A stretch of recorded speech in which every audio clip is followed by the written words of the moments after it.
Ngayong matindi ang init, hindi na mapigilan ng ilang Manileño na mag-swimming sa Manila Bay. Pero paalala, bawal pa rin po yan. Para bigyan ng mukha ang balita, Mobile Journal, Francis Rivera.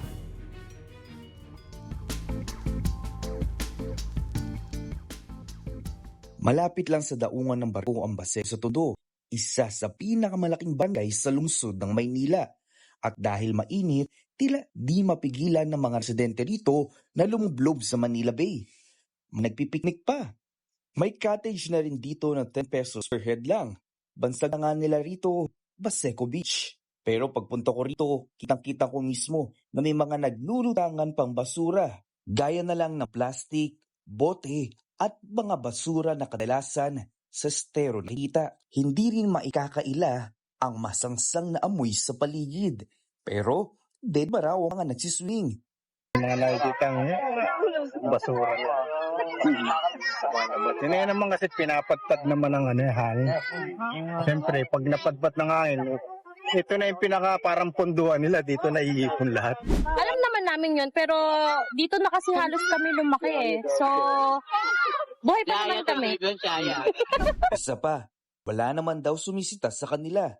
Tumangging humarap sa akin ang nakakasakop na barangay. Sa impormasyon naman mula sa Manila LGU at Manila Bay Task Force, malaki ang ibinagsak ng level ng coliform o yung kaparehas na mikrobyo na nanggagaling sa dumi ng tao sa Manila Bay. Pero mataas pa rin kumpara sa tinuturing na ligtas na 100 most probable number o MPN sa kada 100 millimeters. Kaya mahigpit pa rin na dapat ipinagbabawal ang pagligo dito. Sang-ayon naman dyan ang medical experts. Sa mga pag-aaral, napakataas daw ng coliform bacteria, isang uri ng mikrobyo na nakikita sa dumi ng tao. Resistant na yan sa maraming antibiotiko.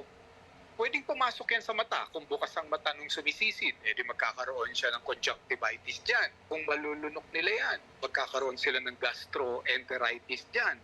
Magiging dahilan para magdudumi sila. So, delikado.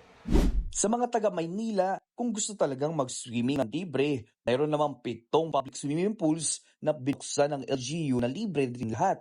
Kung hindi, ang isa pang option. Hanap na lang po tayo ng timba. Doon na lang po tayo maligo.